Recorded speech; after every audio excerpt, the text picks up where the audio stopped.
Honesty, passion, experience. It's Timberwolves Explosion, hosted on the sportstuff.com. And now, your host, Paladino Joey.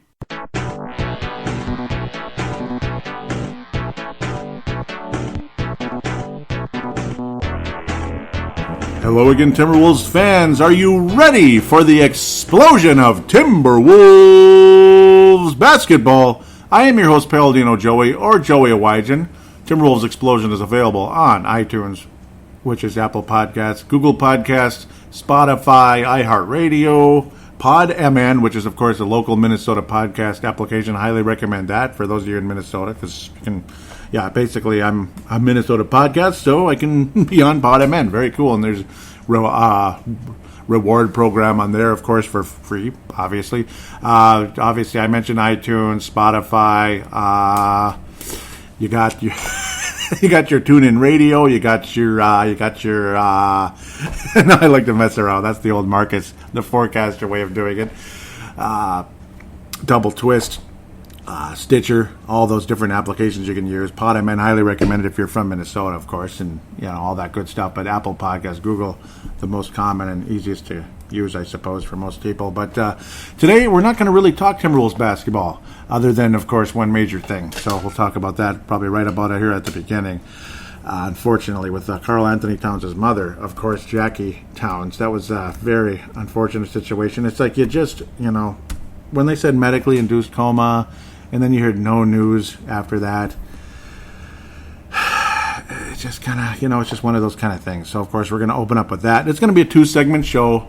Mostly we're going to be, again, waxing nostalgic with The Last Dance. We're going to be talking about an interesting conversation I saw with Kevin McHale and Kevin Garnett. Some of you probably saw it in the past, obviously. I think it was a couple of years ago, but it's the first time I'd really seen the whole thing in detail, and I do apologize for that. I mean, I've been kind of stuck in current Timberwolves, but sometimes it's really good to wax nostalgic and all that. I've been kind of forcing myself to be stuck with current Timberwolves to do this show and keep up with things and this and that, but it's good to wax nostalgic. But for now, we're going to talk about Jackie Towns, who did pass away since the last show, unfortunately. So we're talking about, back in early April.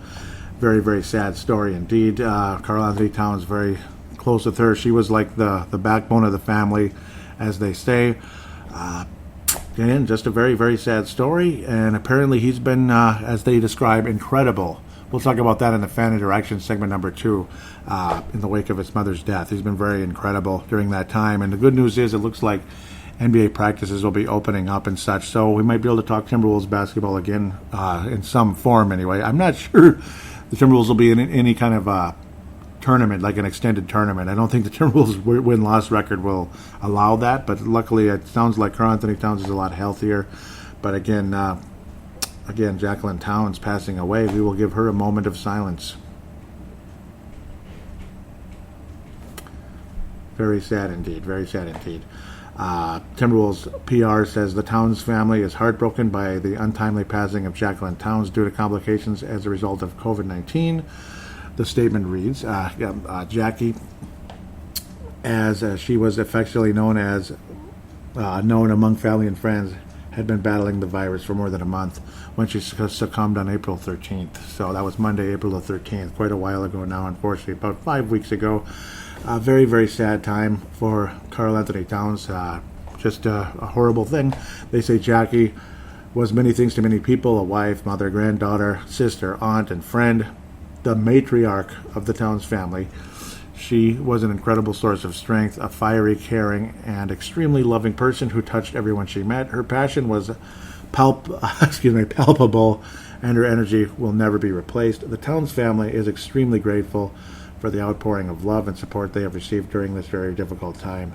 They would like to thank the medical warriors as Penn Presbyterian Medical Center and JFK Medical Center, who fought for Jackie day in, day out, and helped Karl Sr. recover from the same virus that took Jackie's life. So, because they both had it. So, very disappointing outcome. And sometimes things just don't happen the way you want them to happen. And, of course, that happened to Flip Saunders. Those medically induced comas, it's a dire situation. And once again, we lose another one to it, and it's really sad. The Timberwolves family loses another one. Very, very sad, no doubt about it. 1960 to 2020, so she was going to turn 60 this year. But definitely very much loved all over the place. And of course, very strong member of that family, the matriarch, as they call her, the female patriarch, as they say, of the family.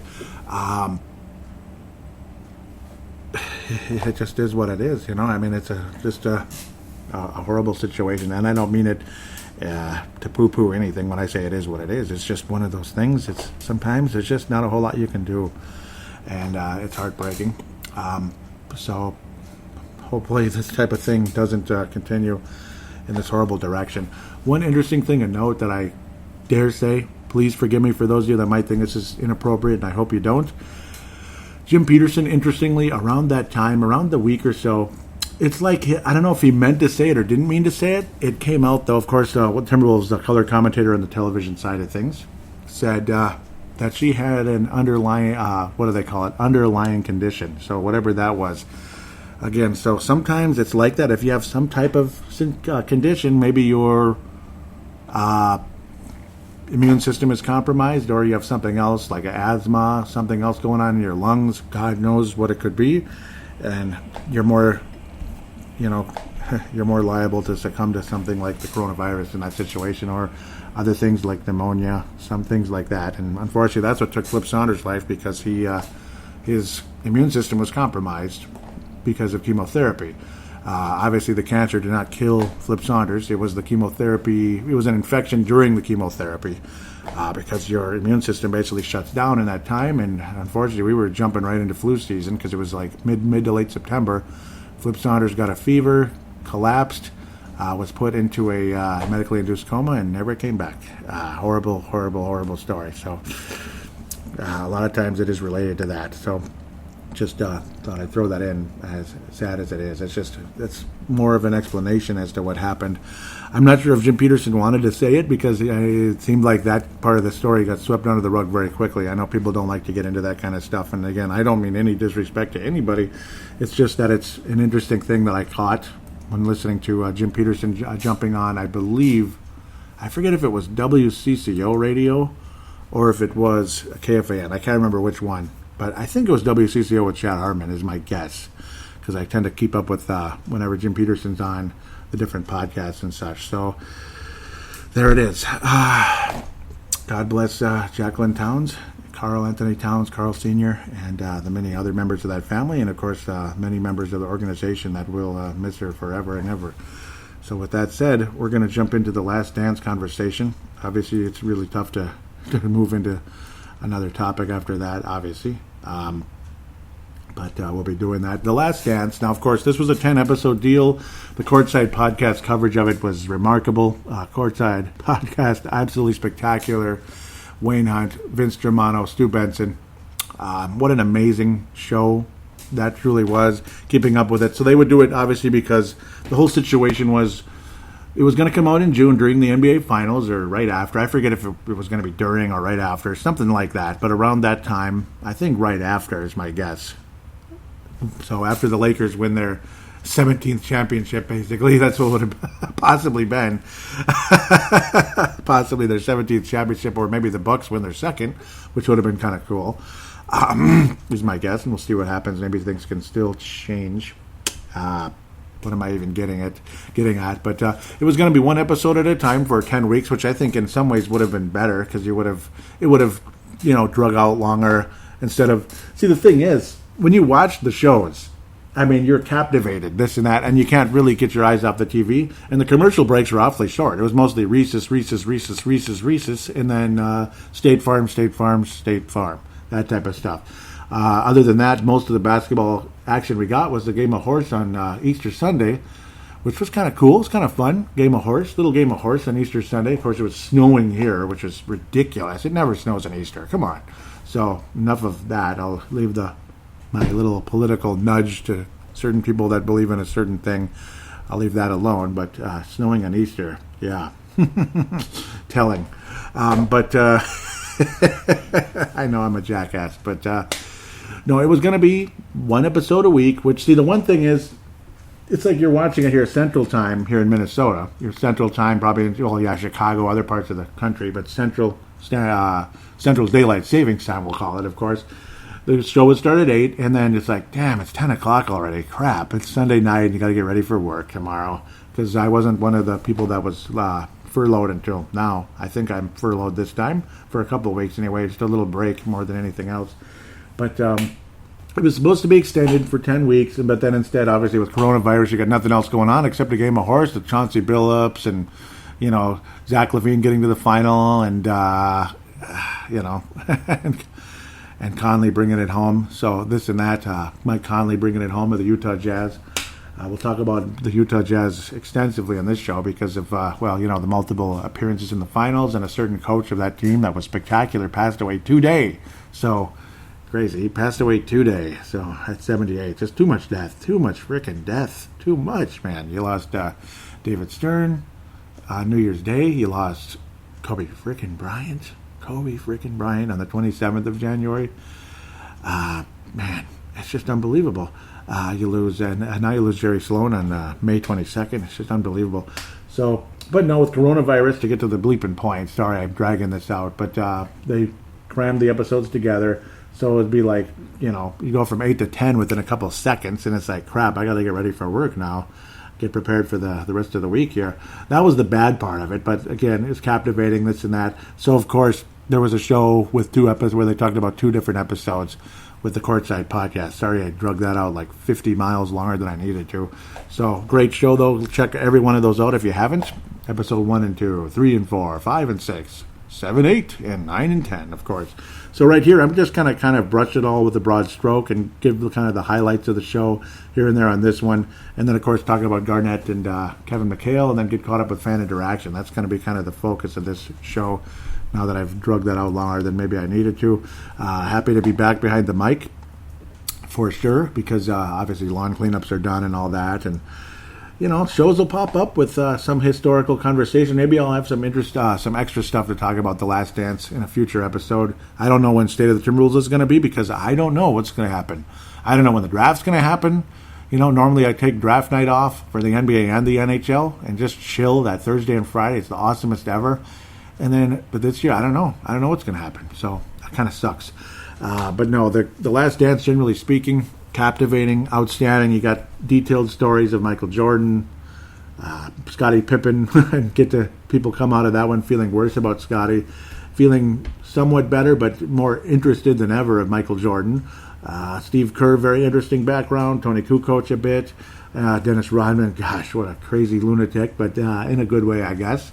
Obviously, it's amazing what Dennis Rodman could do despite all the distractions in his life, because he just, he's one of those crazy guys. He can't be serious all the time, so he's got to go out, and if it's partying or going to WCW or, since it wasn't WWF anymore, with Hulk Hogan and such, this and that, he could just come back and turn it on and be the same Dennis Rodman despite the distraction. So it's quite amazing. And again, Phil Jackson, interesting story with him, starting off in North Dakota, this and that. You got to see more and more of what these guys were all about and all that, and Michael Jordan's true toughness behind the scenes. And you come out of it feeling hungry for more in terms of there probably should have been a 7th championship. Or if Michael Jordan didn't retire in October 1993, what would have happened there? It's interesting. It's fascinating when you think about it. The competitiveness Michael Jordan has, I can relate to. I'm at work oftentimes. I want to be the best all the time. And I'm not saying I'm Michael Jordan at all. I'm just saying that some of us can relate to that. Some of us that are insanely competitive. If you're watching sports, there's a chance you're probably going to have some of that crazy competitiveness in you. Sometimes. Some of you might be more laid back about it, but others might be insane, obsessive. And I think I'm kind of like that a little bit. When I played basketball, I went insane at times. I couldn't accept losing. It drove me insane. And especially if it's a stupid way to lose when we should have won, and especially moments, big moments when you want to come away, and especially just watching your team win championships like the 87 Twins, the 91 Twins, Watching Gopher hockey win a couple national championships and then lose in 2014. How many years later? 11 years later, after they won back-to-back in 02 and 03. They lost in 2014, and just disappointing fashion. So this competitiveness, you're seeing Michael Jordan dealing with the Detroit Pistons. At the very beginning, though, of course, he had the foot injury, and they wanted him to kind of tank it out. And he was like, no, shouldn't the object of the game be to win? And they were able to get into the playoffs, and he made up for the lost time, as they call it. 63-point game against the Celtics, which they still lost because it was the last super great 86. It was the last super great team that Larry Bird was on. The 86 Celtics were just the best team in the world that year. Unfortunately, lost in 87 the next year to the Los Angeles Lakers. Disappointing fashion there, Game 6 in LA, and it just wasn't their year. And the Celtics, that great Celtics team, never won another championship. You had to wait until 2008 with Garnett and Ray Allen, and of course Paul Pierce leading the way with Doc Rivers. Kevin Garnett is a very good imitation of Doc Rivers, which was kind of cool. But no, Jordan, obviously, they got swept by the 86 Celtics, but that was when you first truly saw, like, what the heck, man. Not only is this guy amazing from the get-go, coming out of that draft and all that in 84, like right out of the get-go, it's like, this guy's really something. And then he comes back after the foot injury, after getting his time limited to 12 minutes a half, which is very limited, obviously. 12 minutes a half. So it's basically he'd be playing half the game, if that, basically. It was tough, and it was frustrating. But then they turned him loose, and he got to 63 points. And the Bulls moved on and ultimately hired Doug Collins, who was highly of letting Michael Jordan just go, turning him loose, no leash of any kind, score. And that was a very interesting time with Doug Collins, obviously a very passionate coach. And the Bulls had some success.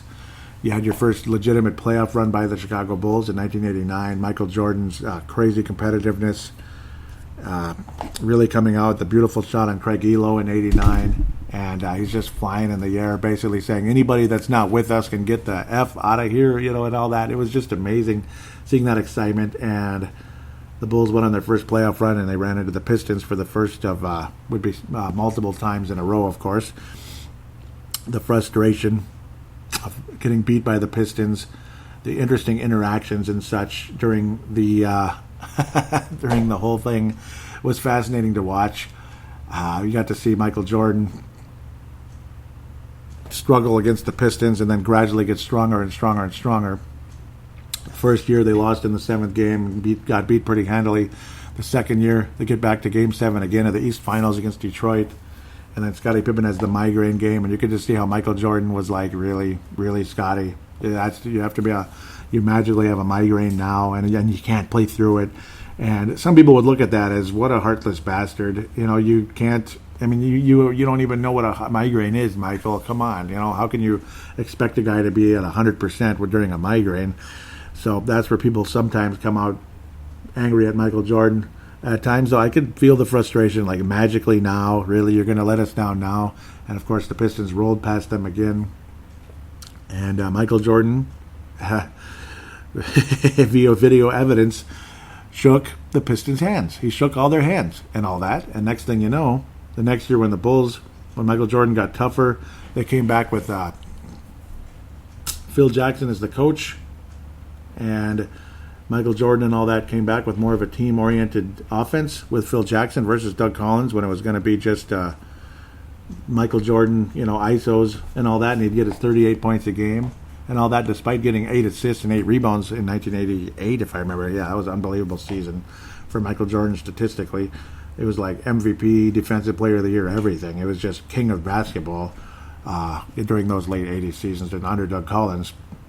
But then it's like, no, we got to have a more structured, team-oriented offense. Michael didn't like it at first, and then it just started to click, and they went out and swept those Detroit Pistons, and the Pistons didn't shake their hands.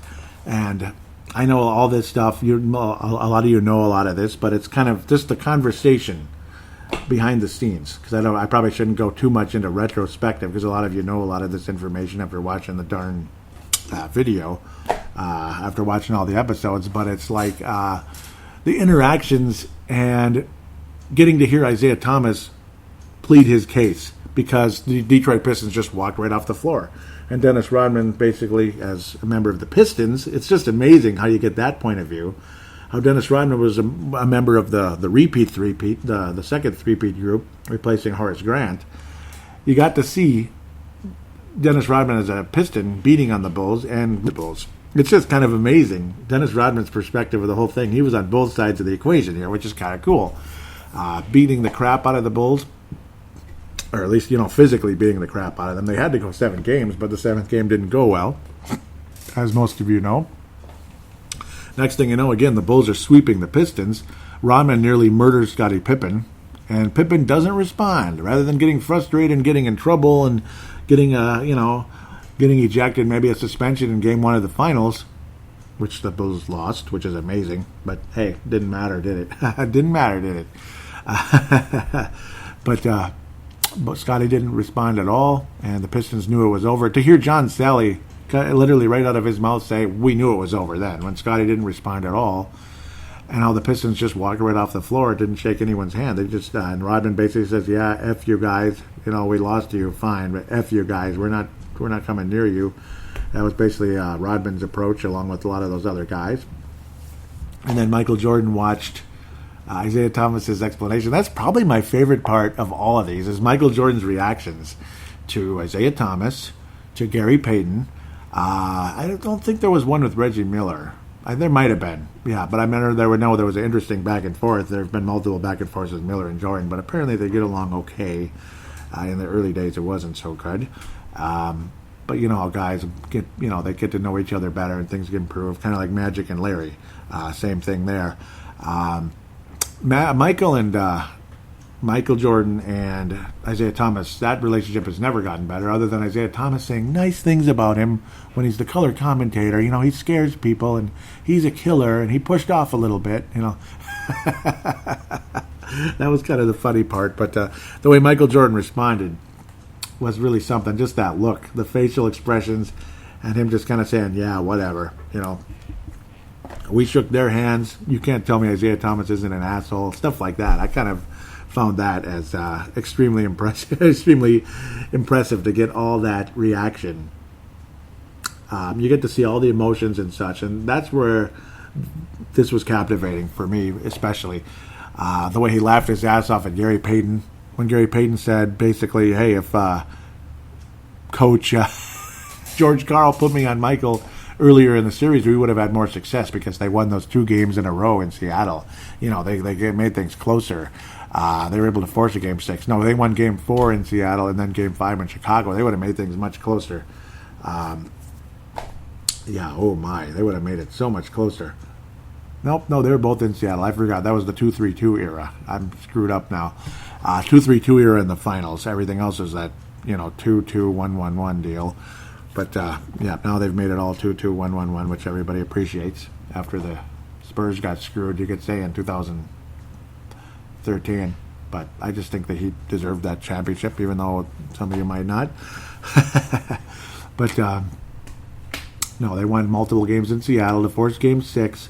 And then Gary Payton said there would have been more success. Michael's reaction, to see him laugh as hard as I've ever seen him laugh when he said things might have been different, maybe. Michael just, I've never seen Michael laugh like that. You could call that like a belly laugh. It was funny. I loved it. I was like, listen to this guy. Oh, I loved it. And he said, the glove. I had no problem with the glove. And he basically said he had other things on his mind. Could it be possibly he was like, screw it, let's go back to Chicago. It's more fun to win at home, and plus the fact that Game 6, of all things, happened to fall on Father's Day. So Michael could honor his father by winning the championship on Father's Day. And then you saw, because all of us that watched basketball back then, and, we all have that fixated in our minds, the memory.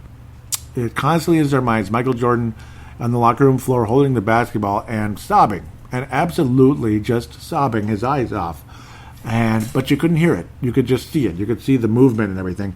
But this time you actually heard it. Like he was almost choking. The guy was almost choking on the floor. He was crying so hard.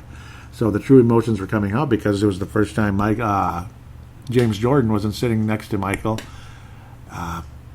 when Michael's holding the trophy, and there they are, and Michael's smoking those big long cigars that probably cost $70 each, if not more. I'm just messing that up. Who knows? Who knows? Even a $20 cigar is extremely expensive, I think.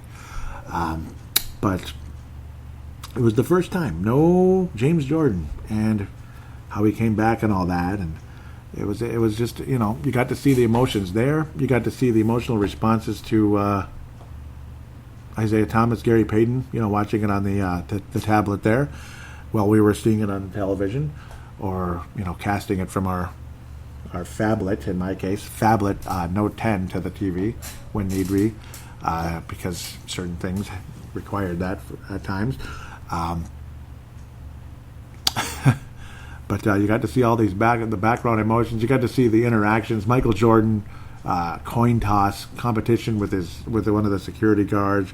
You got to learn about another guy also, Gus, who was a part of his life, like kind of like a surrogate father.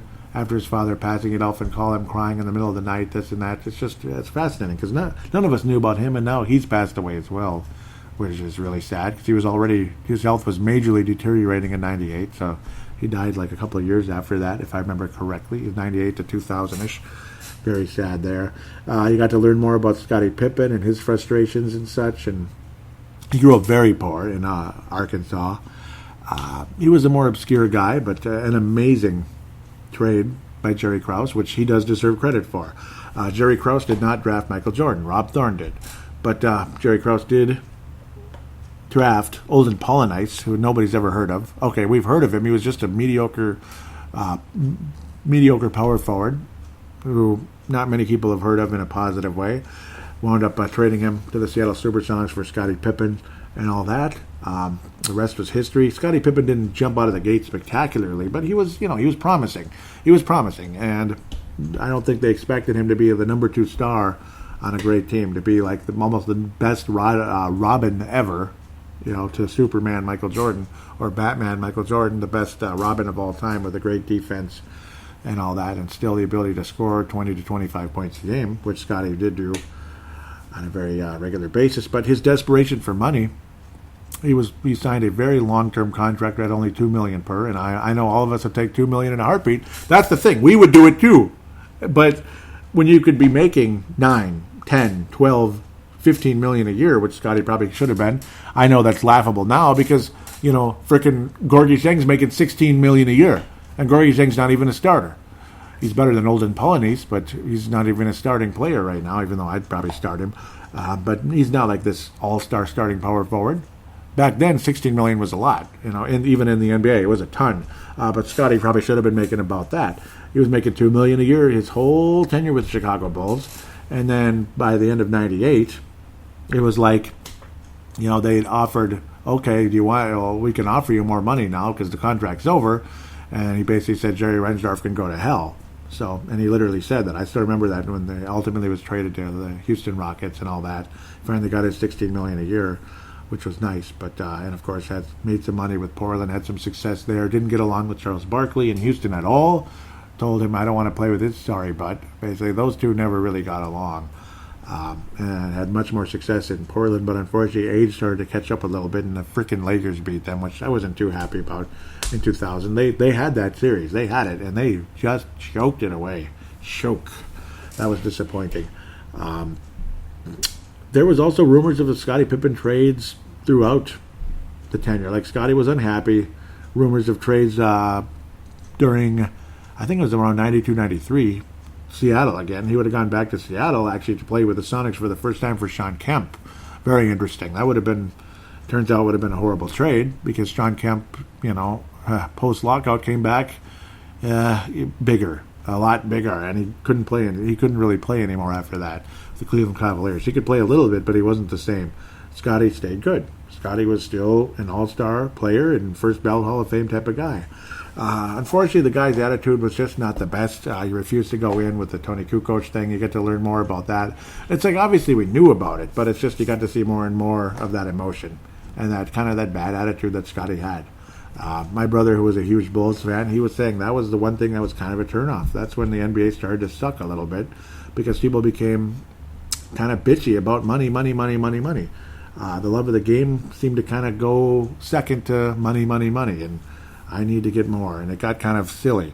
Sure, Scotty got gypped, but hey, Jerry Reinsdorf, to his credit, warned him, hey, once you sign this contract, you can't complain about it until it's over. It's a guaranteed contract, so you're guaranteed the $2 million, but I'm guaranteed that that's all I'm paying you. Do you understand? That's called business, folks. And Scotty, it's like the NBA doesn't renegotiate contracts. It's not the NFL. In the NFL, you can do that. In basketball, it kind of is what it is, one way or another. Like in the NFL, sometimes they renegotiate it down, that type of thing. They renegotiate it down to get under the cap, stuff like that. NBA is $2 million in a good way or $2 million in a bad way, but you're getting $2 million, brother, until 98. And well, it kind of is what it is, $2 million a year until 98. 33 years old, 33 already. His golden number, his golden year in terms of his number that he wore. But amazing stuff and frustrating, but that's business, man. I mean, at least Reinsdorf was honest with him. Like, hey, this is all you're going to get but if you want just the guarantee, there it is, but that's it. So it's just one of those type of TS type of situations. It was fascinating. I don't come out feeling horrible for Pippen, and he was kind of a jerk to Timberwolves fans, we'll say, when the Wolves and the Blazers played in that first round back in 99-2000. He was kind of a jerk to us. I forget what he did. He took down some Timberwolves poster and just kind of like said, yeah, you guys are done. You guys are worthless, basically. You're not going anywhere. It was something like that. It was at some bar. Just kind of like, yeah, screw you guys. He like crumpled it up or something. He took it down and crumpled it up. Like, you guys are finished tomorrow night. Hell with it. You guys are losers, basically. It was something along those lines. Kind of and I didn't like that very much. I didn't like the way Kobe treated Scottie Pippen in the Western Conference Finals either. I wasn't too impressed with that. I mean, Kobe was just getting into the league, and he's treating Scottie like, who cares about you, basically. I didn't like that either. It was kind of, I don't know. There's always been a jerk factor to the NBA going back to God knows how far. That's the part that sucks about the NBA, but it is what it is. I respect Scottie as a player, but he kind of brought some of the frustration onto himself. So, but I mean, I'm not going to bash him and hate him over it. But again, you don't feel too good about him. Again, he just kind of brought it on himself. Dennis Rodman, obviously, it was fun to see his upbringing and all that in a way. Obviously, he was poor, unfortunately, as well. Him and Scottie are probably the poorest guys upbringing. Rodman was always kind of an oddball, but he was slightly more normal. And then, just hard work, man, hard work. And despite how distracted he wasn't distracted when it was time to play. And you just learn more and more and more about that type of thing. No matter what an oddball the guy was, the way he could just stay focused when it was time to stay focused. The high IQ he had on that court, and the effort and passion, and the way he would get in other people's heads, like Alonzo Mourning. Not so much with Karl Malone, maybe a little bit, but a little bit entertaining back and forth with those guys. But it was an interesting situation there.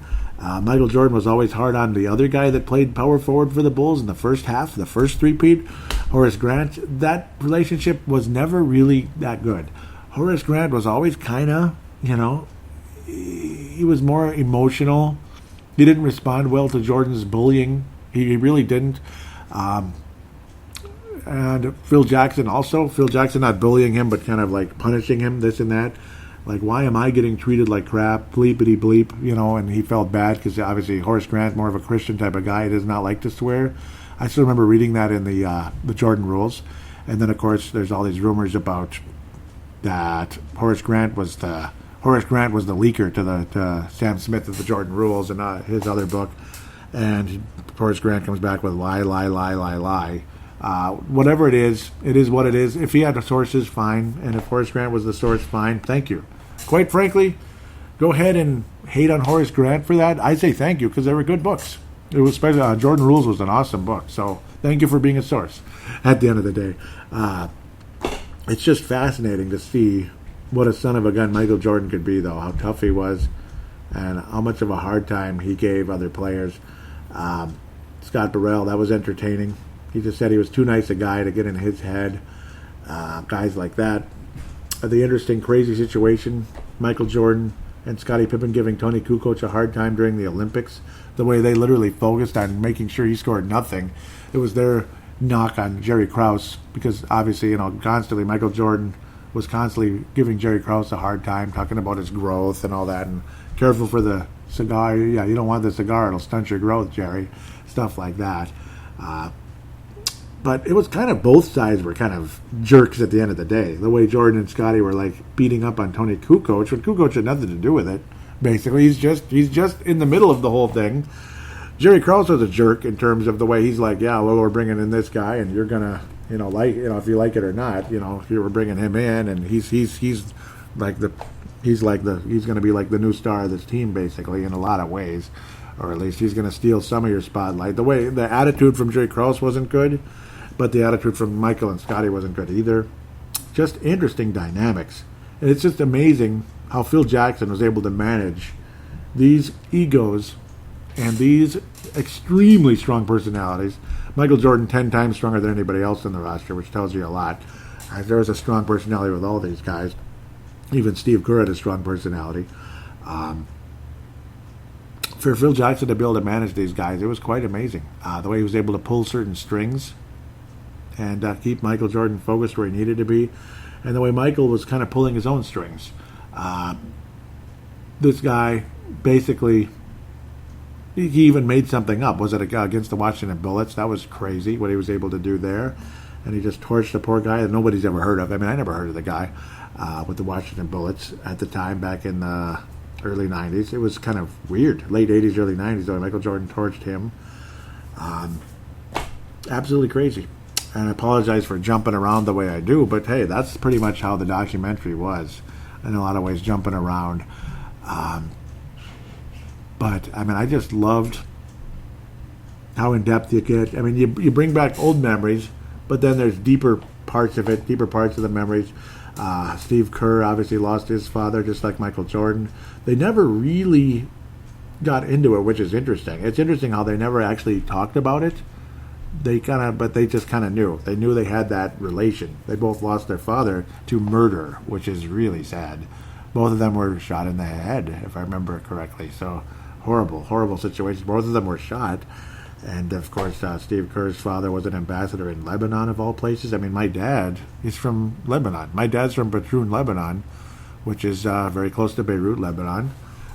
Steve Kerr's father was shot and killed there in '84 in Beirut, Lebanon, and the way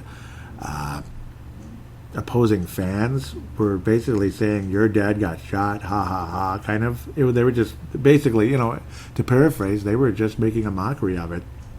Unbelievable. But then Steve Kerr ended up torching them with like 7 straight threes, which back in those days was pretty rare. Steve Kerr, loved him with the Chicago Bulls and all that. I'm not a fan of the Golden State Warriors, and we all know who he's coaching right now. I do feel at his roots Steve Kerr knows which team was the better team. As much as he loves his team right now, the Golden State Warriors, and he was the right coach for that team. There's no question. Bringing in Steve Kerr to that Golden State Warriors team put them over the top. He brought that Phil Jackson, Michael Jordan-esque magic to that organization, to a team that hadn't won a championship since the mid-'70s and wasn't anywhere near winning anything, even though they had great players. Chris Mullin, Tim Hardaway, Latrell Sprewell, Owen. You could just go on forever. How many great players went through that organization during the 80s and 90s, and how they never had success. And then they had some success, but they just never got over the top. Steve Kerr goes there, and they can't miss. They can't miss. It was unbelievable what they were able to accomplish. It was absolutely gorgeous what the Chicago Warriors, what the Golden State Warriors were able to accomplish. But at the end of the day, I'm not a fan of the Golden State Warriors, and I'm not a huge fan of when Steve Kerr gets political. I'm not a huge fan of it. Sometimes, let's just say it gets under my skin a little bit. But, I mean, I have some respect for the guy, especially his time with Chicago. And just, obviously, heck, my relation to Steve Kerr is, well, my dad's. My dad's actually from Lebanon. So for him to be, his father to be an ambassador in Beirut, Lebanon, it's pretty amazing. So that's kind of cool in a lot of ways. Steve Kerr definitely, so we have that connection with that. The cedar tree there with the flag.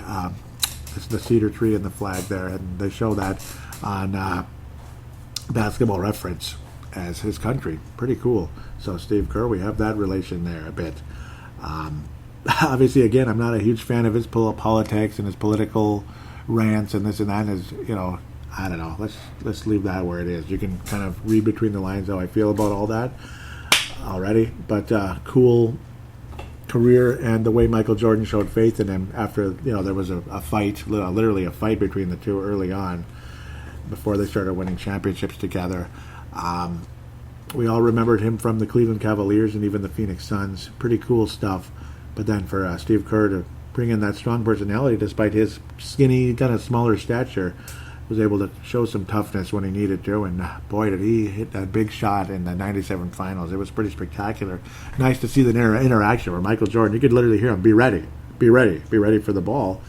And, well, there it was. Just like how Michael Jordan and Horace Grant, all them got John Paxson hooked up for a game-winning shot against the Phoenix Suns. Kind of cool.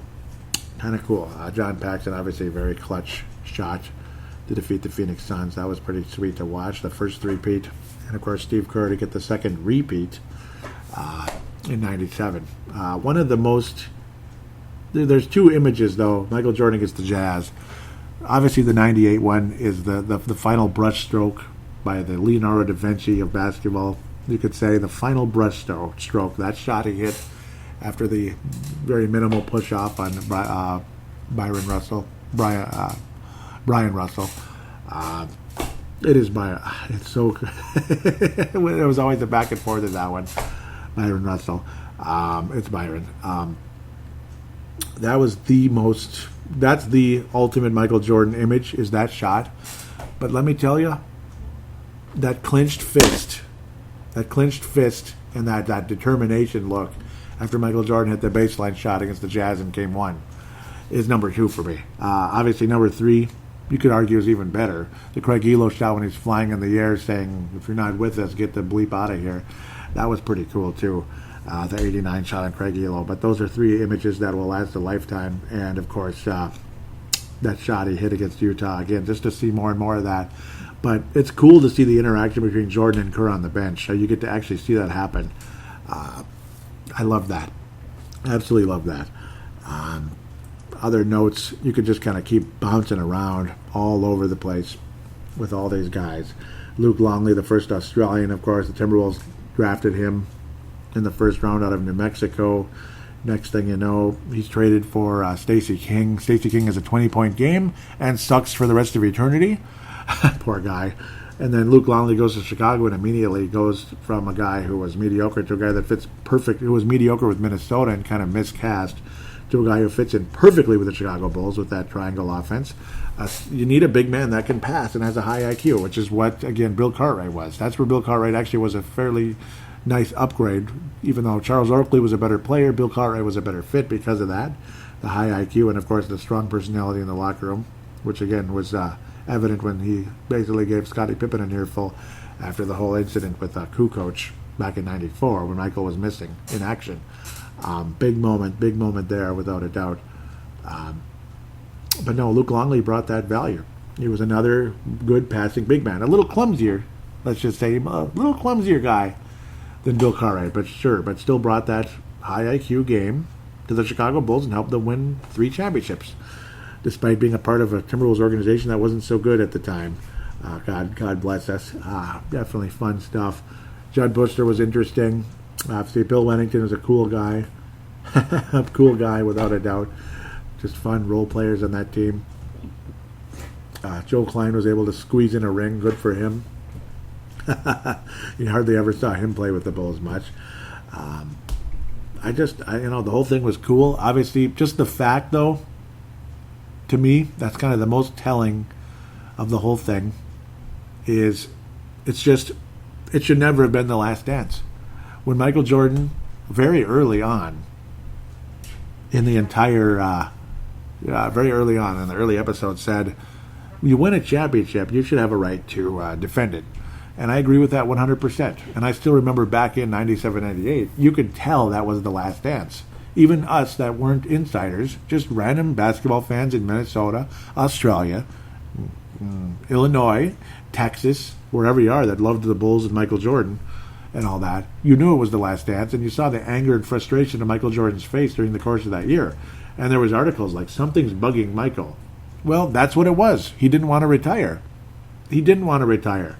But it was one of those situations where if you're going to go into a full-on rebuild because you can't handle the fact that Jordan and Jackson and Scottie are getting credit for these championships, despite the fact you're getting the rings and you are the general manager of these championship teams. That's not enough.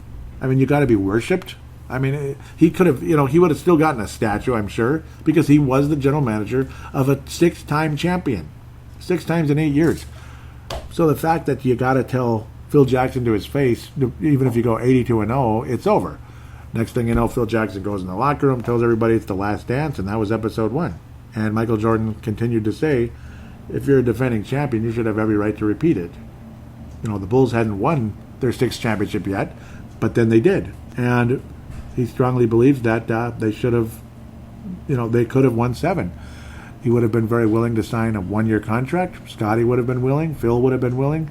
Rodman would have been willing. That's what they kept doing in 97 and 98. They kept re-signing for 1-year deals. Let's do it again. Let's go out and do it again. And I agree with Michael 100%. Could they have beaten Tim Duncan and David Robinson in 1999? I say yes, they could have. If they would have hung around one more year for the Los Angeles Lakers in 2000, at their older age, I think they would have had a hard time. That would have been unbelievably captivating. It might have been kind of like the New York Islanders and Edmonton Oilers. It might have been like that. Kind of like when the Chicago Bulls beat the Los Angeles Lakers in 1991.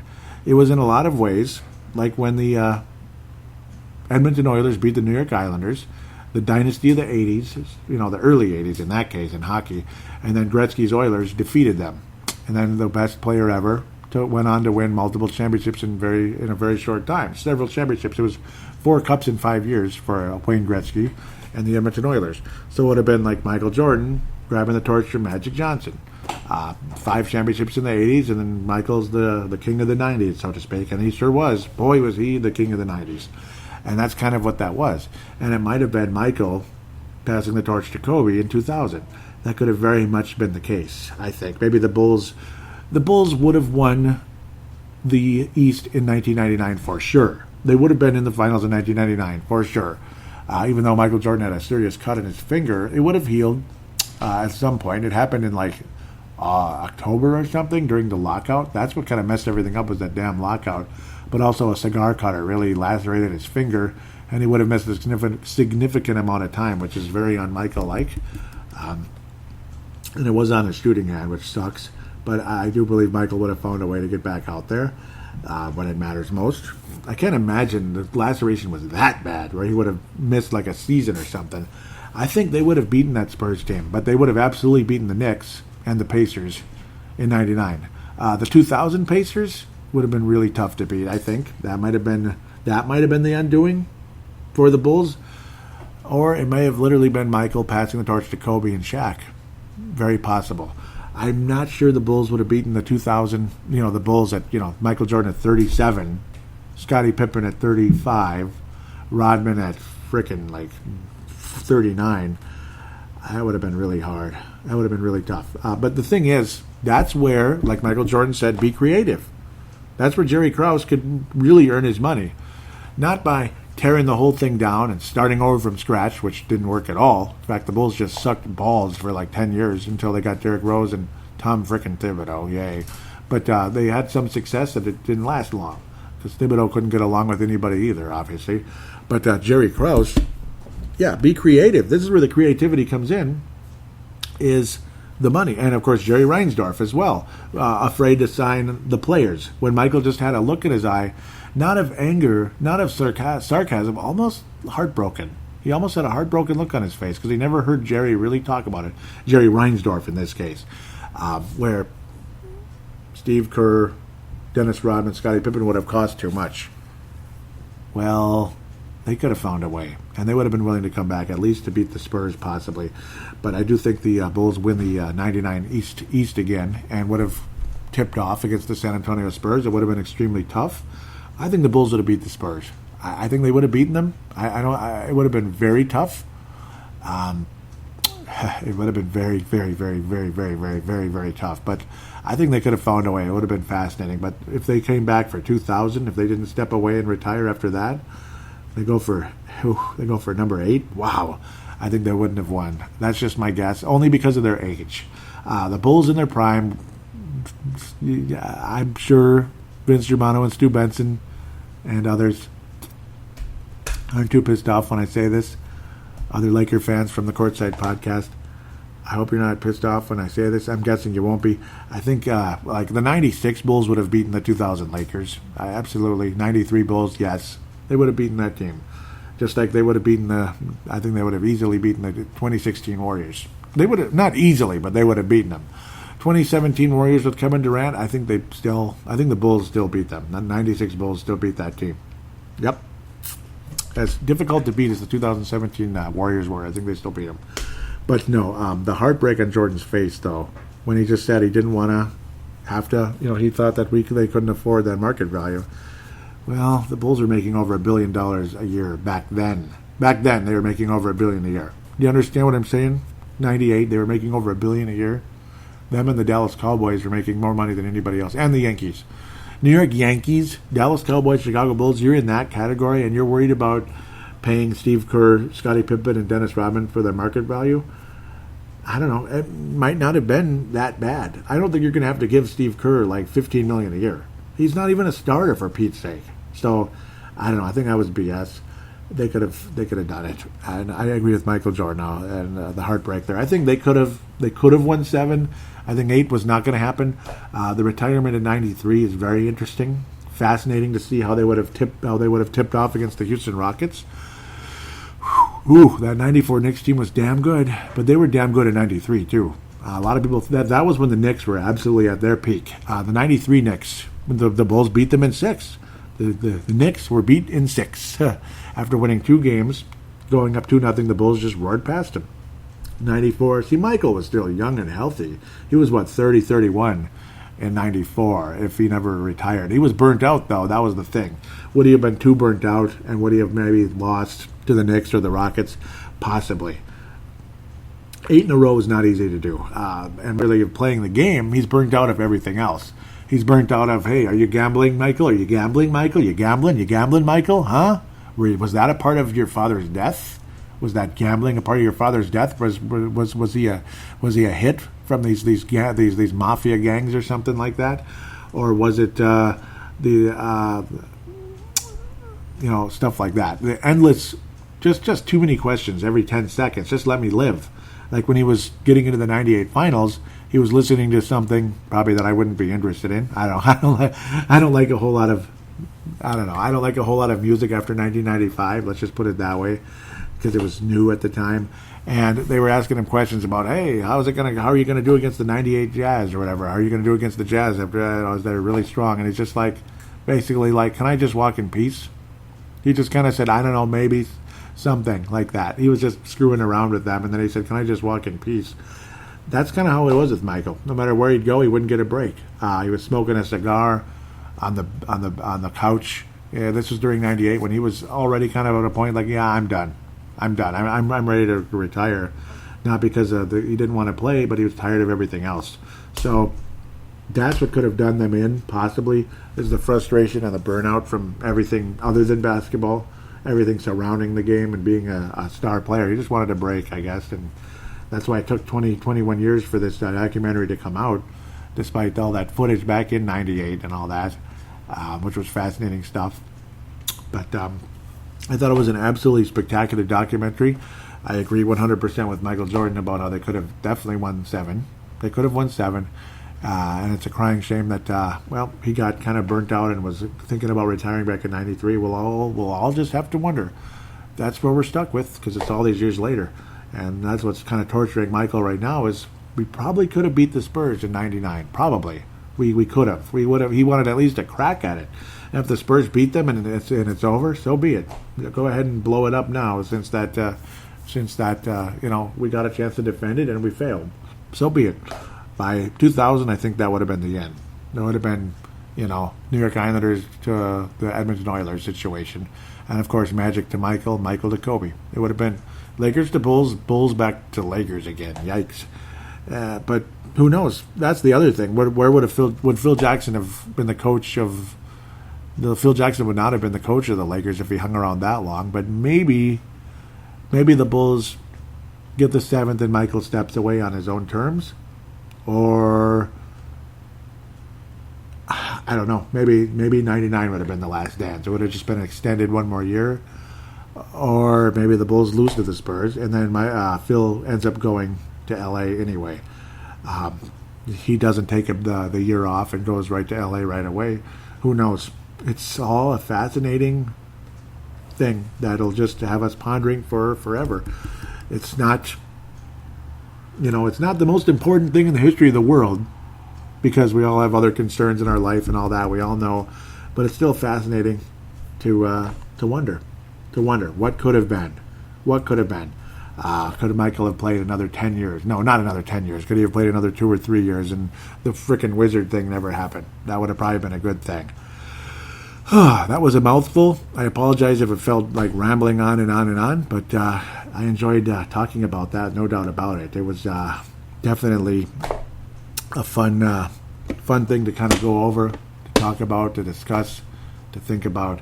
With that said, gosh, I'm actually thinking of taking a break now, because taking a break and then talking about the Garnett and McHale, I think I'm going to go that direction instead. I was thinking of keeping this all one segment, but it ended up being quite a mouthful because it's, the whole doggone series in one. And if more thoughts come into my head, I'll talk about that into the next episode of Timberwolves Explosion. I'll throw in some more Last Dance thoughts and feelings going into that one. Like, why didn't I mention this? That type of thing. With that said, I'll take a quick break. We'll come back and talk about Garnett and McHale and get to fan interaction.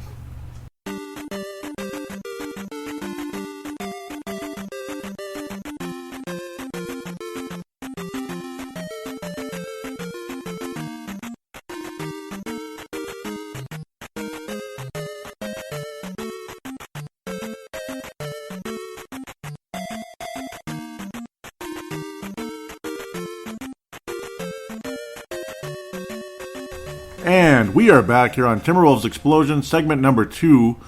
In this segment, we're going to talk about the Kevin Garnett, Kevin McHale conversation, which was a lot of fun on NBA TV. And we're going to throw in the fan interaction conversation in this one because it's fairly short. In fact, very short, generally speaking, because, there's not a whole lot going on. I mean, obviously some sad news, multiple sad things happening at the end of the day. Not a whole lot of good news other than, just fun conversation, Garnett and McHale, but I do think that was a year or two ago. Forgive my ignorance on when it actually took place, but again, it was a very entertaining conversation, so we're going to piece this all together in 2 segments. Of course, we'll talk about Jerry Sloan after Garnett and McHale, the Kevin and Kevin thing. A couple nights ago, I was just kind of switching around. I was coming home from work, and I just turned the TV on. It happened to be on NBA TV, of course, and then it was right at the beginning, thankfully, very lucky. I saw Kevin McHale and Kevin Garnett sitting down. I'm like, oh, wow, this has got to be very interesting. McHale was the interviewer. Garnett was the interviewee. And right after that, Garnett was the interviewer. Dwayne Wade was the interviewee. Right after Dwayne Wade's retirement, because last season was Wade's final season in the NBA. Of course, the year before, not this COVID crap nonsense year that's been delayed or canceled or what the heck. We have no idea what's really going to happen. So that's why I don't know when State of the Timberwolves is going to be, where usually there's a draft preview, brief pre-free agency, and of course you put a bow on the regular season with the Timberwolves and the postseason with the other teams, because unfortunately we won't be in it right now. Definitely high hopes moving forward with the D'Angelo Russell and Karl Anthony Towns. Unfortunately, the two of them only got to play together once, but it's going to be fun. It's going to be fun. Obviously, Malik Beasley's got a lot of promise, this and that. It was definitely... The conversation was definitely before all the Hall of Fame deals started up. Of course, by the time Garnett was officially named to the Hall of Fame and he had the huge mean conversation about Glenn Taylor, the COVID thing had already kind of started, and obviously there was no basketball going on, and of course Kobe had already passed away, that type of situation. So it's been a really nasty 2020 in so many ways. But let's talk about something positive a little bit. It kind of brought me back in time. It kind of did, because obviously it was conversation about Garnett's whole career and how McHale drafted him, and they had that conversation, and you got to see all that energy you used to see with Kevin Garnett, rather than kind of the angry, frustrated, unhappy Garnett who didn't want to answer this, didn't want to answer that. He seemed like the old Garnett from back in the day when he was with the Timberwolves before, again, like I'm saying, before he got frustrated and pissed off. And because obviously one thing led to another. Marbury leaving, Gugliotta leaving. Gugliotta left because of Marbury, and then there was all that illegal stuff that's the real reason Gugliotta didn't come back when he was actually willing to kind of change his mind and come back. Very complicated stuff. They didn't really get into that. I'm sure McHale wouldn't want to. I'm sure he wouldn't want to get into that. And, of course, Garnett didn't give him a hard time about the Cruz situation. Remember when Garnett was traded to the Celtics? McHale's former team, of course, with Danny Ainge and all that. Very entertaining conversation. Again, it was nice to see it. It was sad, obviously, when we kind of rehashed Marbury leaving, this and that.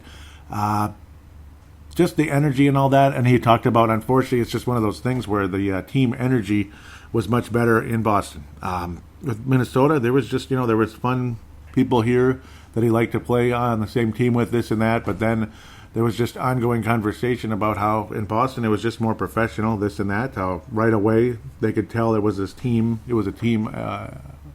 thing right out of the gate. It wasn't just Garnett, Cassell and Spree, that one really good season where they kind of hung out. It was the whole team hanging out together, which is a good sign, obviously, right out of the gate. So it's frustrating for us as Timberwolves fans, but cool to see that he appreciated that in Boston.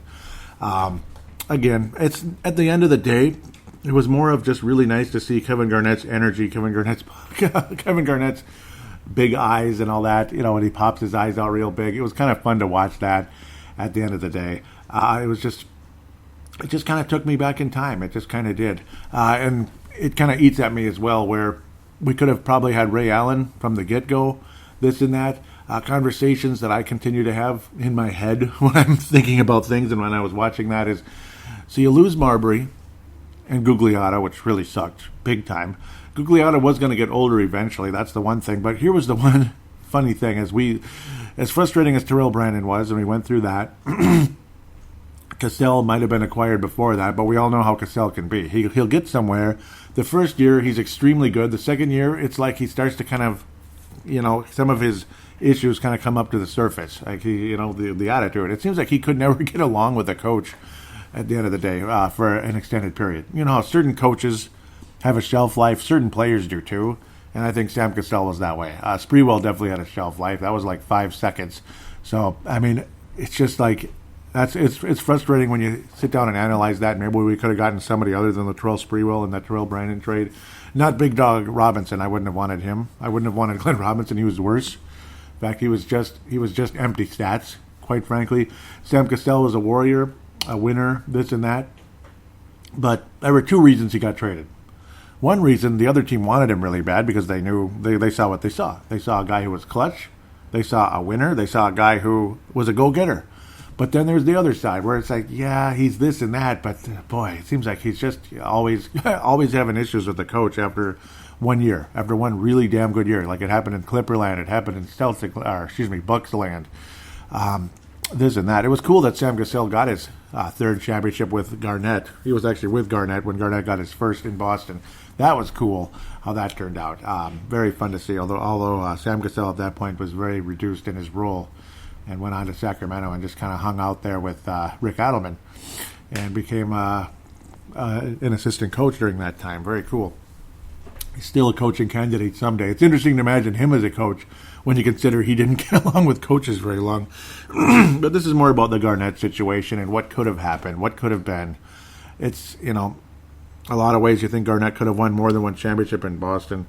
And the heartbreak of Game 7 in 2010, just the look in his eye, how they had that big lead and how they let it go. And they weren't crying or anything. They just couldn't believe it. They just sat in that locker room for hours, just kind of staring silently. They couldn't believe it. And he was describing a bit of that. Getting back into the Timberwolves era with Garnett, though, something that eats at me in a big way is, again, you lose Marbury. You get Terrell Brandon, blah, blah, blah. Very disappointing. Wally Szczerbiak was never anywhere near what some of us hoped he would be. Could you have taken maybe Richard Hamilton instead? Would he have been an improvement? I actually thought the Wolves were going to take Richard Hamilton, and there was all this steam about Wally Szczerbiak instead, and that's where it went, unfortunately. That's exactly where it went. As I try to pull up that draft here, at the end of the day, it's an extreme frustration. I do think Timberwolves probably could have done better than Wally Szczerbiak. It's sad how right out of the gate they got along, and then things changed not long after that. You didn't get Odom, you didn't get Baron Davis. Would have been amazing if the Wolves could have gotten Baron Davis. They liked Steve Francis. Andre Miller was another option, possibly, which I think could have been good. Could have taken Ron Artest instead of William Avery. But there was another guy named Frederick Weiss who never played a game in the NBA, taken by the Knicks right after Will Avery. So that's important. Crazy to think Will Avery actually played 142 games in the NBA, but obviously nothing really great came out of that. You could have taken Sean Marion, you could have taken Jason Terry, you could have taken Andre Miller, Richard Hamilton instead of Wally Szczerbiak, Corey Maggette, depending on how you feel about him. He was okay. James Posey was a nice, solid player. This and that. Andrei Kirilenko would have been spectacular. That's a big one. Imagine him. Maybe imagine if you took Sean Marion and Andrei Kirilenko, though. I guess they kind of play the same position, so that might have been complicated. But, Langdon didn't amount to much. Trajan Langdon, he looks like a nice general manager candidate in the league. To get to the damn point, which I never seem to do as fast as I'd like to, because I just kind of wander, because I'm so fascinated by history, this and that. You had a solution at the point guard position when you signed Chauncey Billups. As crazy as that sounded at the time, it's like, and it's crazy to think the Timberwolves actually put him at shooting guard at first, which just didn't work out at all. Chauncey Billups is not a shooting guard, even though he can shoot the basketball. If he couldn't guard shooting guards, there's no way he could match up with Kobe Bryant. This and that. He just wasn't that kind of guy.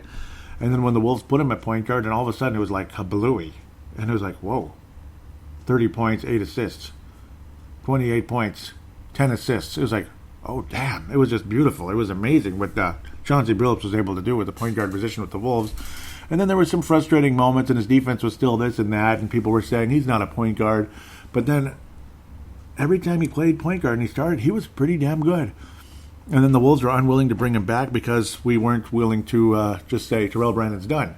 But then Terrell Brandon was done. He didn't play that whole damn season after that, so you could have kept Chauncey Billups. And if only the Wolves were willing to keep him, because we all know what Chauncey Billups became right after he left for Detroit. Okay, sure, there was kind of a back and forth with Chucky Atkins and all that first couple months there in Detroit, but then not long after that, he became a borderline Hall of Fame point guard with Detroit and Denver. Denver, his hometown, when he went back to Denver later on. He was always miscast, it seemed like, for the longest time in the early days of his career. Like, Boston was just kind of a mess. I don't think he knew what the hell Rick Pitino wanted there in the early days. Rick Pitino traded him right away. Toronto, what the hell? Who knows? Denver, yeah, he put up great numbers, but he was playing shooting guard with Nick Van Exel. Okay, that's a weird combination. And, of course, here it was a weird situation playing shooting guard as well with Terrell Brandon, a backcourt that couldn't stop anybody. Terrell Brandon was 5'11", Chauncey Billups was 6'3", and neither one of them was particularly good at defense.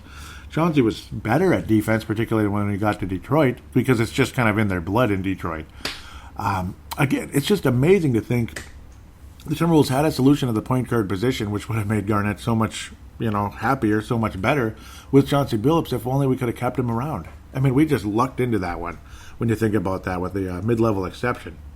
That one always eats at me and will eat at me forever because, he was, instead of Sam Cassell, see, when you had to trade for Sam Cassell, Cassell was 7 years older than Chauncey Billups. 7 years older than Chauncey Billups. Great acquisition at the time, but it lasted one bleeping year. Where Chauncey Billups could have been the long-term solution. He could have, quote-unquote, got old with Kevin Garnett. This and that. They were born the same year, 76. They could have played together for the next 7-8 years in Minnesota, and who knows what would have happened.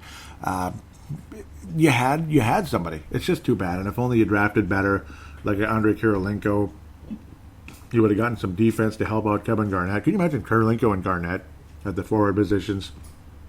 And then maybe you keep Szczerbiak with, maybe you take Szczerbiak with Chauncey Billups, or you have Chauncey Billups and Richard Hamilton, or Sean Marion, or something. I mean, it's just a crying shame how things went the way they did. Even Corey Maggette was adequate, about 13.5 points a game during his career. It's just a damn crying shame, isn't it? it just drives you absolutely crazy, considering the Timberwolves did look into that position. And I kept thinking about that the whole time Garnett was having that conversation, how there just was never a solution after that. And obviously Garnett wasn't going to get into McHale, and McHale wasn't going to talk about that a whole lot. But it was a fun interaction between the two guys. And again, my mind just started wandering. That's the funny part. My mind just kind of wandered during that conversation, because it's hard not to. When you consider the success they had in Boston and what it could have been in Minnesota by getting super lucky and getting Chauncey Billups with the mid-level exception just a couple of years after all that crazy situation where you lost Joe Smith and this and that. And then you get him back, and you got Chauncey first, then you get Joe Smith again, and it would have been nice. It would have been nice. And it was funny how Chauncey Billups, during that offseason, before the truth came out, Chauncey Billups said, well, if Joe Smith keeps signing one-year deals, things must be good here in Minnesota. There must be a reason why he's doing that. And it's because there was already an agreement. That's why Joe Smith was signing one-year deals. There was already a secret agreement for a long-term situation there, which was kind of funny. But, yeah, crazy. Crazy when you analyze that and kind of feel bad about it. But it could have been a beautiful situation. Just Chauncey Billups and Kevin Garnett at the very least. And then maybe there's Wally. Maybe there's Meta World Peace, if you want to call him that. I guess that's what we have to call him now. Yeah, it's Meta World Peace. Fine. It's a weird name, but it's his name. MWP. Or, again, Andrei Kirilenko or whoever. But it's too bad that they lack vision, just like the Chicago Bulls lacked vision. And how I ended that conversation. I didn't even get into the conversation about the food poisoning game, the flu game, as we always called it at the time. And now a lot of people are basically like, there's no way it was a pizza. That sounds too crazy, too weird. Maybe it was a hangover. But I don't think Michael Jordan was going to be hungover right before a game in the NBA Finals. I would have been shocked if that was the case. That doesn't sound like him.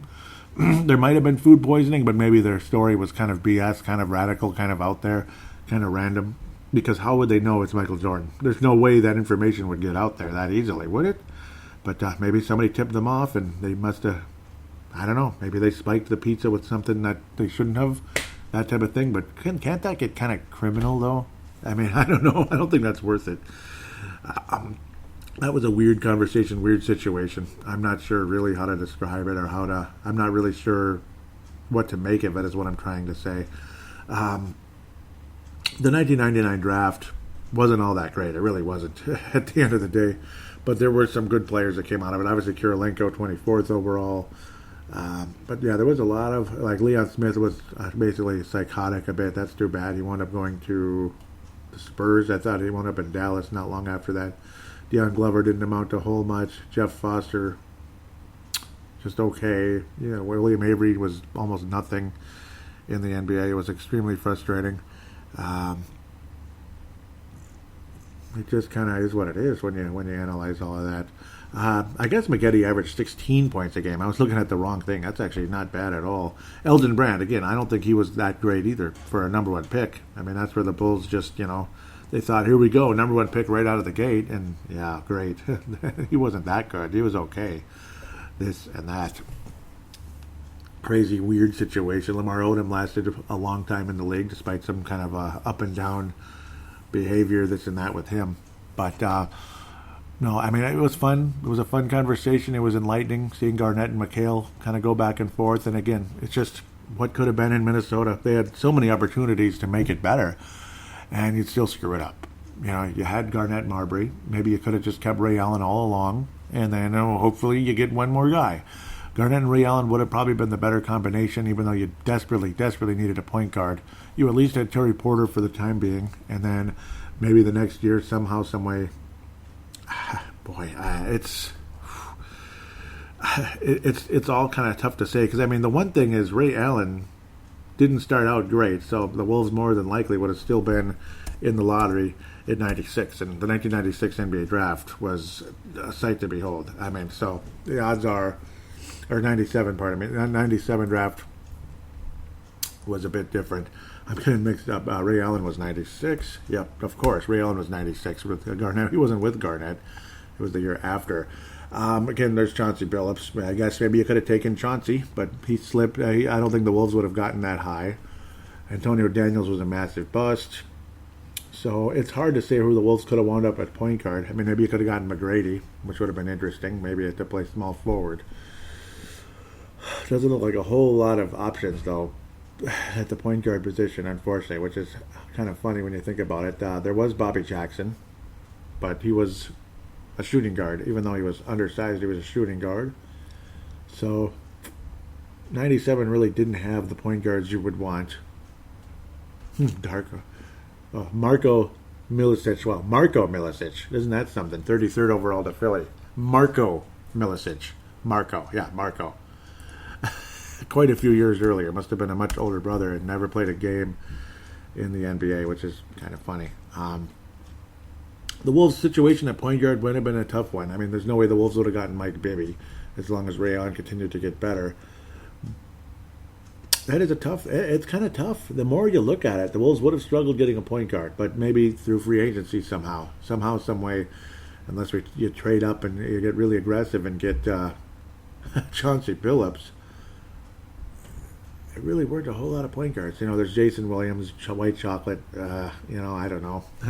Again, I don't know if the Wolves would have been picking 7th in the draft, which is where he went.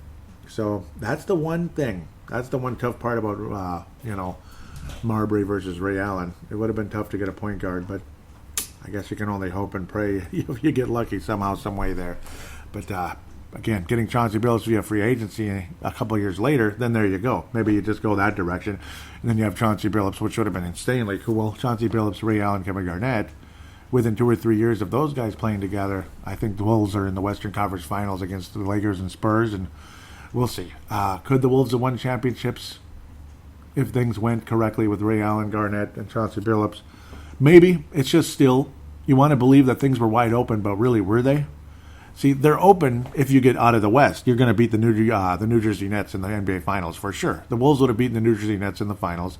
They probably would have beaten the Pistons in 2004, pardon me. But it's just, unfortunately, you got the Spurs and the Lakers to get past. But maybe one of those years they could have, and they could have squeaked out at least 1 or 2 championships out of that whole thing. And it's a hell of a lot more than absolutely 0, which is where we still stand to this day. And it feels like we're 100 years away from our next championship, as positive as things might be with D'Angelo Russell and Karl Anthony Towns. So let's move on. Let's talk about Jerry Sloan a bit. We could look at him as a player before a coach. He was drafted by the Baltimore Bullets, so he played 1 year in Baltimore to start things off. Drafted by Baltimore, ultimately averaged 14 points, 7.5 rebounds, 2.5 assists in 755 games. As a player, he was an all-star twice. Played the rest of his career up until he was 33 years old with the Chicago Bulls. Pretty cool. Pretty damn cool. Again, several games played, averaged 14 overall. His best overall season was 70-71, 18.3 points a game, and he played 80 games that year too. So very, very durable during that time, though some years he missed a lot of time. 1 year he had 53 games. 77, some years 69, and then at the end with the Bulls in 75-76 at age 33, he only played 22 games, so that's quite unfortunate, but looked on as one of the greatest hustlers and hardest playing player in NBA history. At the end of the day, he just played his ass off. Jerry Sloan started off his coaching career with the Chicago Bulls, pretty much just 2 years after his career ended, basically, 79-80. 3 years after that, 37 years of age. He was an assistant coach in 77-78, so pretty much right after that he became an assistant, then was the head coach 2 years later, and, well, generally speaking, had 75 games, 94 wins at the end of the day with them. In the three seasons, generally speaking, he was let go in the midpoint of that season, which none of us understand. It was not a very good season for the Bulls, and as Michael Jordan would tell you, it was kind of not a very good situation there, generally speaking. His best season was his second year with the Bulls, him being Jerry Sloan, of course. 45 wins, 37 losses. His first year, 30 wins, 52 losses in his last year in 51 games after leaving. 19 wins and 32 losses with a win-loss record of 3.73 during that time, during those years. But again, above 500 in the second year. They ended up losing in 6 games in the first round of the playoffs. So they made the playoffs once. The Bulls actually made the playoffs in 80-81 when Michael Jordan was just getting started with with North Carolina there. As a freshman, or actually no, he was leaving high school actually still from Wilmington, North Carolina. Ended up taking over the Utah Jazz in 88-89 and put together an unbelievable record.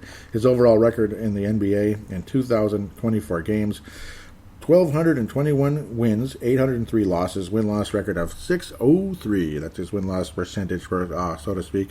23 years with Utah. And yes, as his win-loss record in Chicago, here it is, it all compiled together. 94 wins, 121 losses, winning percentage of .437, and in Utah, .623. And, of course, again, when you realize how Stockton and Malone were done by 03 and 04, they were no longer with the Utah Jazz. They still put together some really nice seasons with the Matt Harpings of the world. Had a very disappointing year in 04-05 because the team was just completely disbanded by that point. I mean, there was just nobody left. So it was kind of like a rebuilding year. And right after that, they were back to 500 in 05-06, and they made the playoffs 4 more times with the Utah Jazz, incredibly. And then he finally stepped down for good midway through 2010-2011, which was a sad situation, only 54 games. So he just stepped down, even though they had a winning record, and he left at the end of the day. Utah, though, definitely competitive. They got into the second round so many times, third round, obviously, and made the NBA Finals twice. Never brought home a championship, unfortunately, but he ran into Michael Jordan twice. Patrick Ewing never won a championship. And speaking of Patrick Ewing, apparently he has coronavirus and he's been hospitalized. So that's like brand new news there, which is quite freaking unfortunate at the end of the day. Definitely unfortunate when you think about that with Patrick Ewing. So God bless him, and hopefully he'll come back healthier than ever after that. Again, great coaching record by Jerry Sloan. What did he miss the playoffs only 3 times in 23 seasons? Insane overall time with the Jazz, especially. And again, Chicago, it just kind of was what it was, but they gave up on him too quickly, unfortunately. And then was an assistant coach for 4 years, where he joined the Utah Jazz staff in 85-86 when Karl Malone was just getting started as a rookie, and then eventually took over in 88-89 and just kind of rolled from there. Which is pretty cool considering what kind of success level he had with that Jazz team. Jerry Sloan, God rest his soul, 78 years of age, dying from complications of Parkinson's and such. Definitely a sad situation. Twitter, it's mostly just Levi Brown saying, welcome back, thank you very much. Levi Brown out of New Zealand, and then retweets from Vince Germano out of Australia. Tanae Brown and Levi Brown out of New Zealand. Thank you guys so much. At Wolves Explosion is the Twitter account. Please do give that a follow if you could. Facebook page is facebook.com/Timberwolves Explosion. Facebook.com/Timberwolves Explosion. Ooh, COVID-19 business resources. I'm not too worried about COVID-19 doing Timberwolves Explosion right now, so I'm not going to be clicking on that anytime soon. Yep, so here it is. Again, the article from Star Tribune back on April 13th. Karl Anthony Towns' mother, Jacqueline Cruz, dies after COVID-19 battle.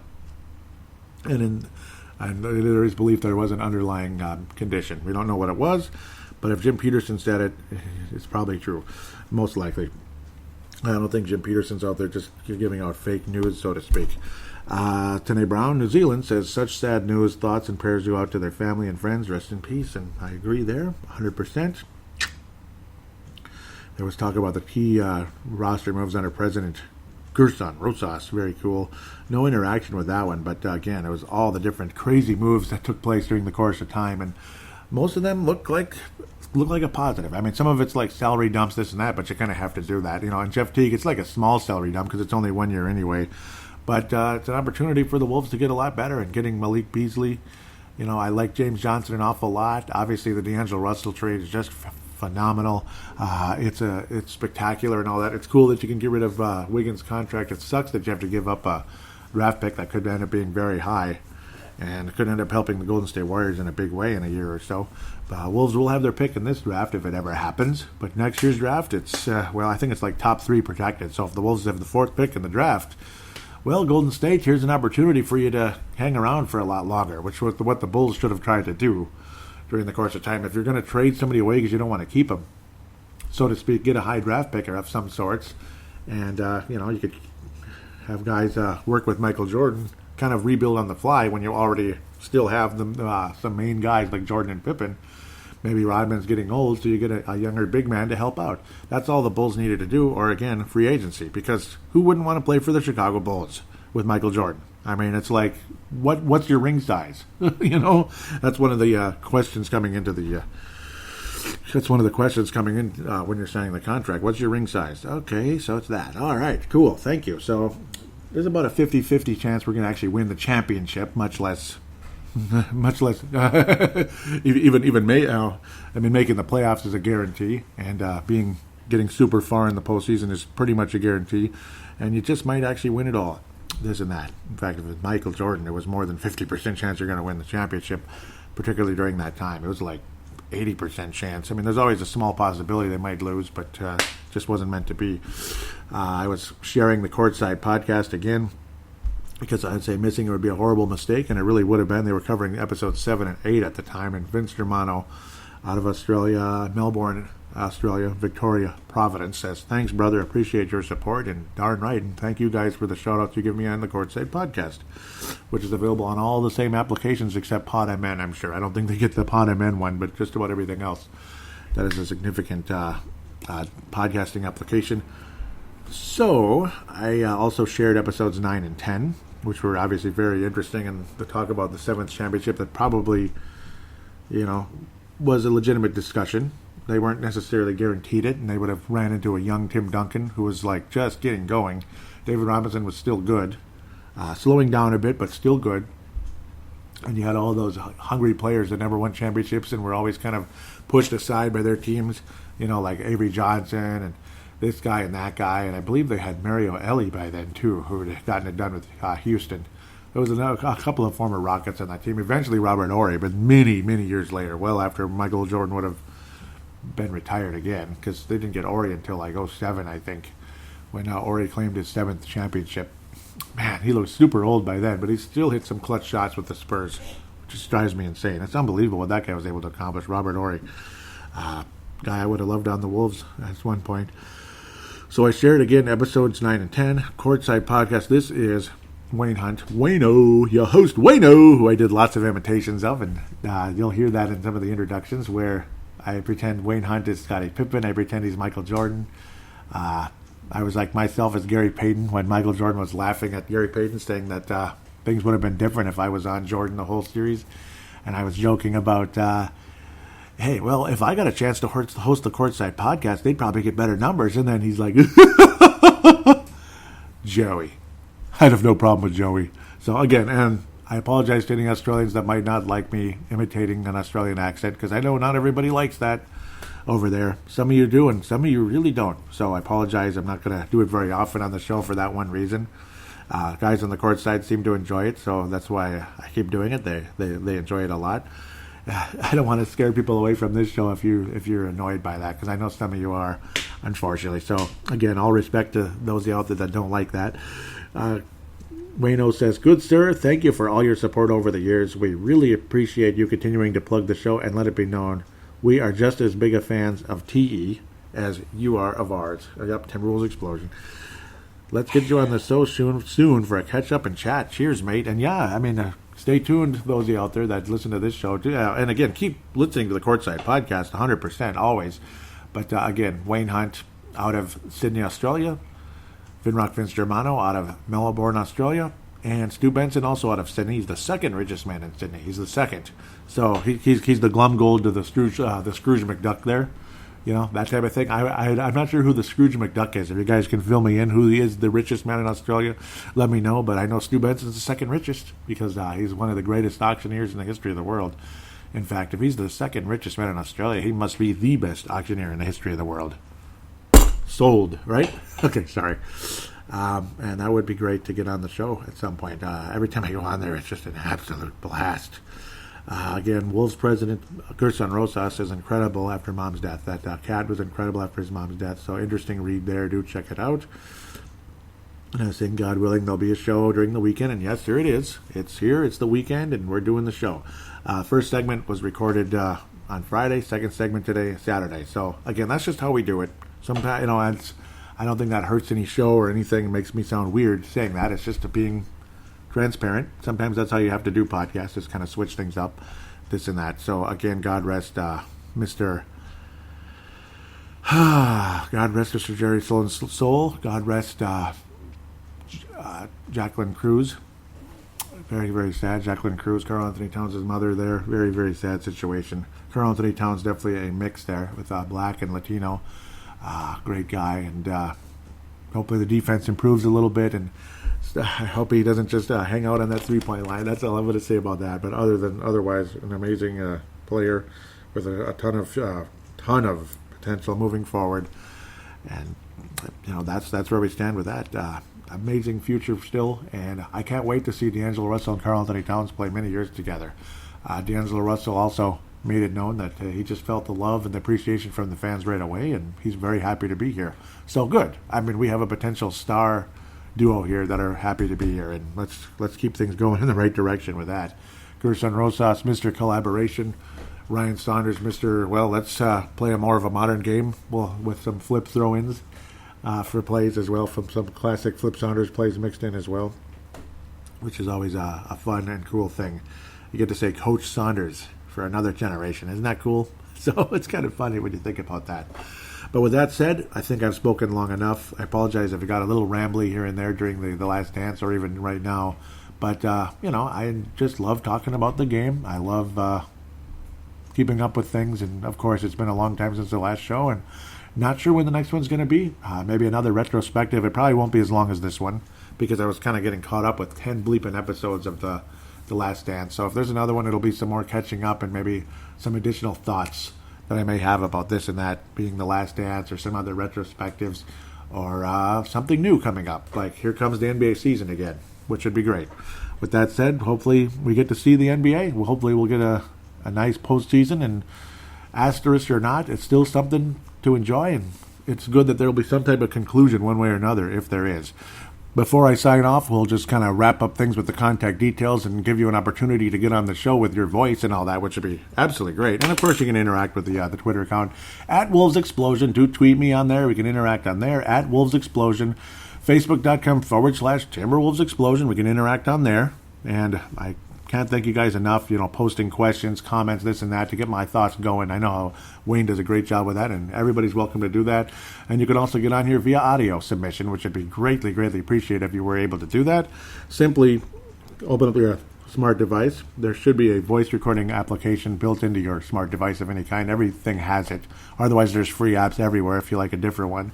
Simply click record, treat it like a phone call. Keep it about 5 minutes, but if you go longer, who cares? As long as it's not like 5 hours of talking about cooking recipes or something, or coronavirus, which I don't want to hear about much a whole lot anymore, other than that it's over. That's the only coronavirus conversation I want to talk about, is that it's over and we're going back to normal, or some kind of normal anyway, which would be greatly appreciated.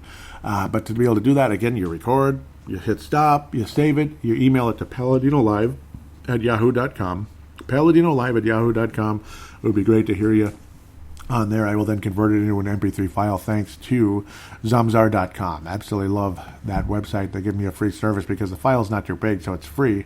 And if you need larger files converted on a regular basis, like larger files, you'll sign up for a monthly subscription for them. So I'll give them a free plug thanks to their free service. It's simple as that. Even though we've never met each other, I'm more than happy to give them a free plug because of that reason. They make a difference for my show.